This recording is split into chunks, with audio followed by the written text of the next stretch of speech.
నమస్తే, నేను మీ సతీష్. రామనామ జపం తెలుసు లేదా గోవిందనామ జపం తెలుసు, కానీ ఈ రోజున తెలుగు రాష్ట్రాల్లో ఉన్నటువంటి రాజకీయ ప్రముఖులకు మాత్రం చంద్రబాబు నామస్మరణ మాత్రమే కనిపిస్తూ ఉంది.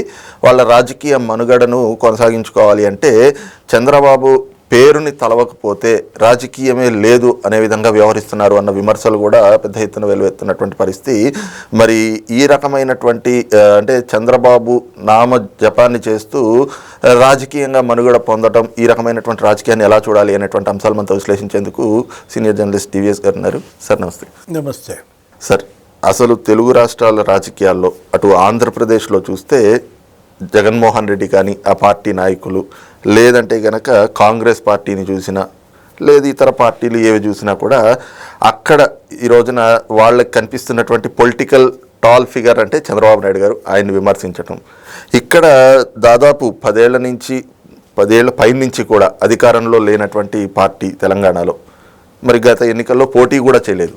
కానీ ఇక్కడ తెలంగాణలో చూసినా కూడా అటు కేసీఆర్, కేటీఆర్, హరీష్ రావు, ఆఖరికి భారతీయ జనతా పార్టీలో ఉన్న వాళ్ళు కావచ్చు లేదా ఇతర పార్టీల వాళ్ళు కావచ్చు, ఇక ఈ రోజున రేవంత్ రెడ్డి కూడా చంద్రబాబు నాయుడిని విమర్శించడం, ఆ విమర్శ చేయడం ద్వారానే రాజకీయ లబ్ధి పొందొచ్చు అనేటువంటి ఆలోచనలు చేస్తున్నట్లుగా కనిపిస్తూ ఉంది. అంటే చంద్రబాబు నాయుడు గారి పేరు తీసుకుని ఆయన్ని విమర్శించకపోతే వీళ్ళకి రాజకీయం లేదా, ఇక విమర్శలు చేయకుండా రాజకీయం చేయలేరా, ఎలా చూడాలి సార్? అంటే యువత ఉపాధికి భరోసా బాబు అంటారు, లేకపోతే పారిశ్రామికవేత్తల పెట్టుబడులకి భరోసా బాబు అంటారు. అట్లాగే ఇప్పుడు ఈ రాజకీయ పార్టీల మనుగడకు కూడా భరోసా చంద్రబాబేనా? అంటే బాబుని మరి విమర్శించకపోతే ఈ పార్టీలు బతికి బట్టకట్టలేవా?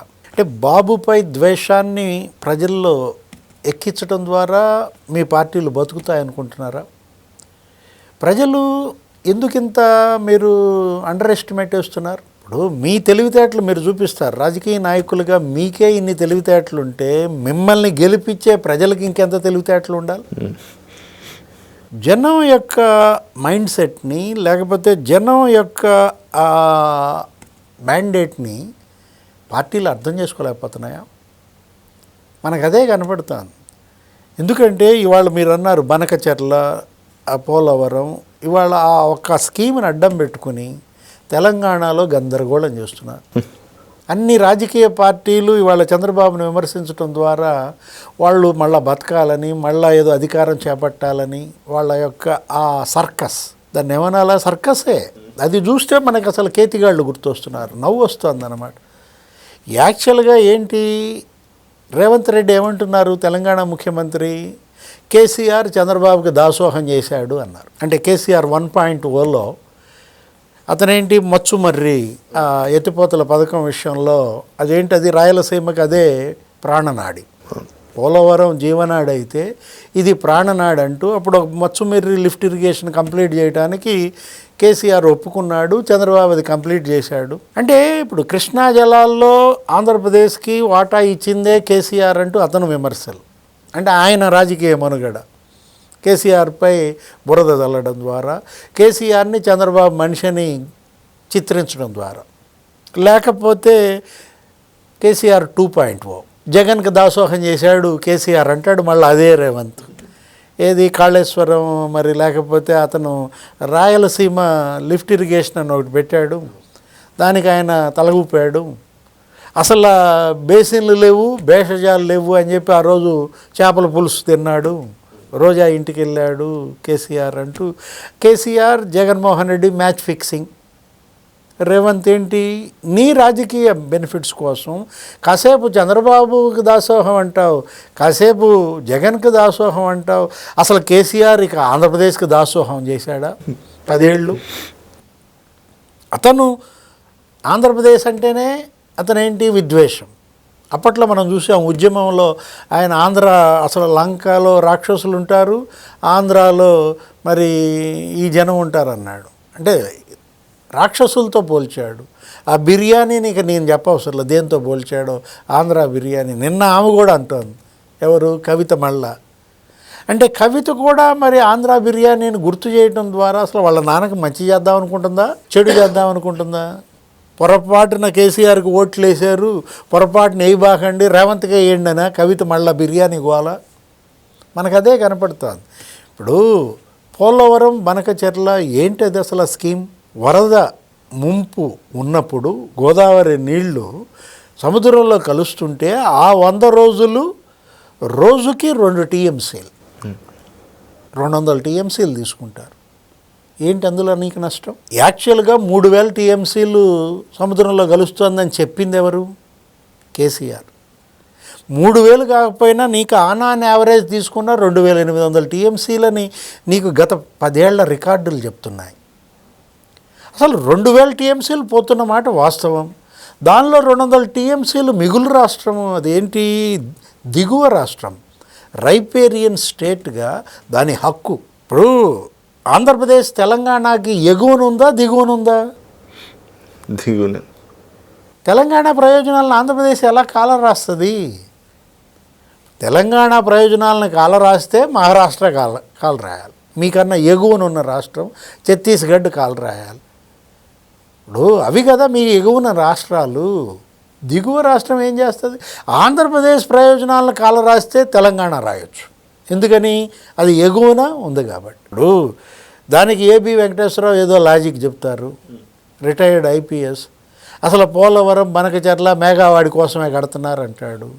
లేకపోతే చంద్రబాబు అన్న మాటలను కూడా ఆయన తప్పు పడతాడు. మీరు కట్టుకోండి ప్రాజెక్టులు, మేమేమన్నా వద్దన్నామా, మా ప్రాజెక్టులు మమ్మల్ని కట్టుకుంటుంటే మీరెందుకు అడ్డం పడతారని ఆయన ఏదో యథాలాపంగా అంటే అది తప్పు. అసలు అది ఎలా అంటారు మీరు అసలు ఆంధ్రప్రదేశ్ ప్రయోజనాలను కాలు రాస్తున్నారు అన్నట్టుగా వాళ్ళు చేస్తున్న విమర్శలు. ఎవరు? ఏబి వెంకటేశ్వరరావు, లక్ష్మీనారాయణ, పాపారావు వాళ్ళు మీటింగులు పెడుతున్నారు. ఏమని? చంద్రబాబు ఆంధ్రప్రదేశ్ ప్రయోజనాలని తెలంగాణకు తాకట్టు పెడుతున్నాడు అన్నట్టుగా వాళ్ళు ప్రజల్లో విషం. ఏంటిదంతా? మేధావులనే ముసుగులో వీళ్ళు రాజకీయ ప్రయోజనాల కోసం వాళ్ళు ప్రజల్ని ఎందుకు ఇంత తప్పుదారి పట్టిస్తున్నారు? సింపుల్ లాజిక్ ఎందుకు మర్చిపోతున్నారు?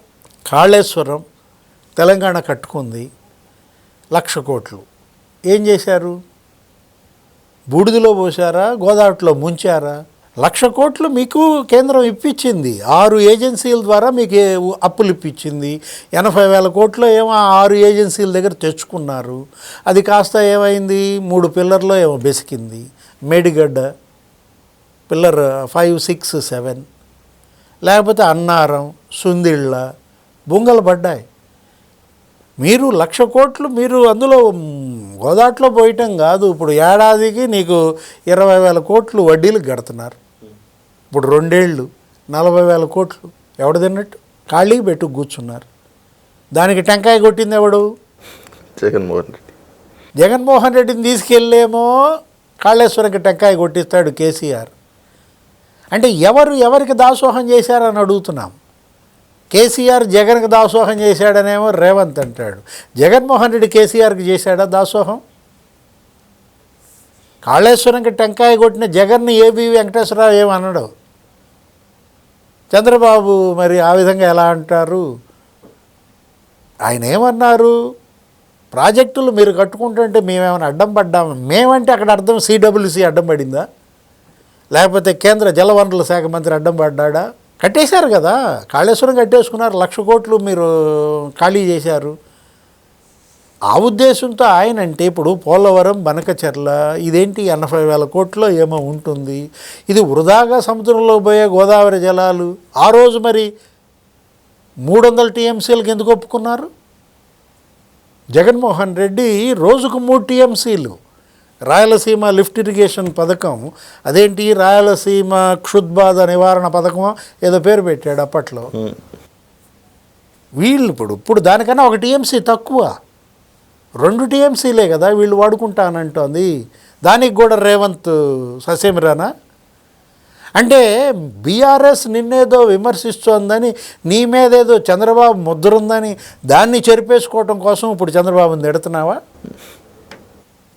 ఇది 2 తెలుగు రాష్ట్రాలు. ఇవాళ ప్రజలేం కోరుకుంటున్నారు, రైతులేం అడుగుతున్నారు, దాన్ని అడ్రస్ చేయండి. మీ విద్వేషాలకి రైతు ప్రయోజనాలు, ఉమ్మడి రాష్ట్రాల ప్రయోజనాలు మీరు కాల రాసే హక్కు మీకు లేదు. చంద్రబాబు హంబుల్ రిక్వెస్ట్, ఆంధ్రప్రదేశ్ ప్రజలు ఏమంటున్నారు? 100 రోజులు మీకు సముద్రంలో వృధాగా పోయేటప్పుడు లిఫ్ట్ చేసుకుంటారు. ఇది నదుల అనుసంధానంలో భాగం. కేంద్రం ఏదైనా దయతలిచి ఇస్తే వాళ్ళు ఏదో కొద్దిగా సుముఖతగా ఉన్నారని అనుకుంటుంటే ఇప్పుడు మీరు వాళ్ళని నాశనం చేసే ప్రయత్నమా? ఇది అదే కనపడుతోంది. కేంద్రం ఆంధ్రప్రదేశ్కి ఇచ్చే నిధులకు మోకాళ్ళడ్డే కుట్ర కనపడుతోంది. ఆయన ఏదో రేపు మీటింగ్ పెడతానంటున్నారు. కేంద్ర జలవనరుల మంత్రి ఏంటి, ఆయన రెండు రాష్ట్రాల ముఖ్యమంత్రులతో మీటింగ్ పెడతానంటున్నారు. పెట్టండి, వద్దను, ఏకాభిప్రాయాన్ని తీసుకురండి, వద్దను, కానీ ప్రాజెక్టుకి అడ్డుపడద్దండి. ప్రాజెక్టు ఏది కట్టినా అది ప్రయోజనాల కోసమే. అదేదో మేఘావాడి కోసం కడుతున్నాడు అందుకని జగన్ మాట్లాడతలేదని ఏబీవీ అంటే ఇది గుడ్డగాల్చి ముఖాన్ని వేసినట్టు అవుతుంది. నాగార్జున సాగర్ ప్రాజెక్టు మరి ఆ రెడ్డి గారి కోసం కట్టారా, సుబ్బరామరెడ్డి గారి కోసం? ఏంటా మాటలు? బాక్రానంగల్ అక్కడ కాంట్రాక్టర్ కోసం కట్టారా? అంటే ప్రాజెక్టులు కాంట్రాక్టర్ల కోసం కడతారా? ఇప్పుడు మీరు మేధావులనే ముసుగులో మీరు ఈ విధమైనటువంటి తప్పుదారి పట్టించడం, పక్కదారి పట్టించడం అది క్షమార్హం కాదనమాట. అందులో అవినీతి జరిగితే ఎండగట్టండి. ఇప్పుడు కాళేశ్వరం అది అవినీతి అన్నారు, రేవంత్ రెడ్డి దాని మీద కమిషన్ వేశాడు, ఏదో జరుగుతోంది, ఎంక్వైరీలు చేస్తున్నారు, ఆయన రమ్మన్నట్టున్నారు కేసీఆర్ని, హరీష్ రావు వెళ్ళినట్టున్నాడు, లేకపోతే ఇతను ఈటెల రాజేందర్ కూడా వెళ్ళాడు, ఎంక్వైరీలు జరుగుతున్నాయి, కేసీఆర్ వెళ్ళాడు, ఏదో వచ్చేసినట్టున్నారు, కాఫీ కాదు వెళ్ళినట్టున్నాడు. ఇక్కడ ఇష్యూ అది కాదు. కరప్షన్ ఉంటే నిలదీయండి, అంతేగాని మంచో చెడో ఇవాళ ఒక ప్రభుత్వం ఒక కార్యక్రమాన్ని ఒక ప్రాజెక్ట్ని కడుతుంటే వీళ్ళేమంటున్నారు, అంద్రినీవా పూర్తి చేయి, గాలేరు నగరి పూర్తి చేయి, వెలుగొండ సొరంగం తవ్వడానికి నీకు ఇప్పటికి వల్ల కాలేదు, 50% సొరంగం కూడా తవ్వలేదు, 13 ఏళ్ళు అవుతుంది, మీరు పోలవరం మనకచెర్ల సొరంగం 3 ఏళ్లలో తవ్వుతారా? వీళ్ళని కాదు శల్యులు అనేది. శల్యుడు అప్పుడు ఏదో ఉంది కదా నీకు తెలుసు, ఏంటి, కర్ణుడు రథం సారథిగా ఉండమంటే వేసావులే బాణం అన్నాడంట, చూసాములే ఇక జాలే దిగు అన్నాడంట. అదేనా ఈ మాటలు? ఎవరిక్కడ శల్యులు, ఎవరిక్కడ మరి రాక్షసులు? యజ్ఞం జరుగుతుంటే రక్తం పోసే రాక్షసులు ఇక్కడే ఉన్నారు, లేకపోతే రథంలో బాణాలు వేస్తూ ప్రత్యర్థిని ఎదుర్కొంటుంటే శల్య సారథ్యాలు చేస్తున్నారు మేధావులు. ప్రజలన్నీ గమనిస్తున్నారు. ఎందుకంటే ఇవాళ ప్రజలు గతంలో లాగా పిచ్చోళ్ళు కాదనమాట. మీకన్నా తెలివిగలాళ్ళు జనం అని గుర్తుపెట్టుకోండి.